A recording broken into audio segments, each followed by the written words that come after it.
Thrissur Padoor Bushido Kaikan full contract karate സെന്ററിന്റെ 35ാം വാർഷികവും ഫിറ്റ്നസ് ലൈഫ് ഹൈടെക് ജിംനേഷ്യത്തിന്റെ 3ാം വാർഷികവും സംഘടിപ്പിച്ചു. ചടങ്ങിന്റെ ഭാഗമായി ശീതീകരിച്ച കരാട്ടെ സെന്റർ ഉദ്ഘാടനവും സംസ്ഥാനതല കരാട്ടെ ചാമ്പ്യൻഷിപ്പ് മത്സരവും നടന്നു.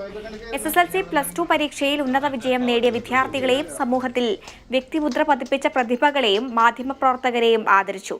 കേരള വിഷൻ പ്രതിനിധി ഷാജു കാരമുക്ക ചടങ്ങിൽ ആദരവ് ഏറ്റുവാങ്ങി. 2 ദിവസമായി നടന്ന പരിപാടിയുടെ സമാപന സമ്മേളനം മണലൂർ നിയോജക മണ്ഡലം MLA മുരളി പെരുന്നല്ലി ഉദ്ഘാടനം ചെയ്തു.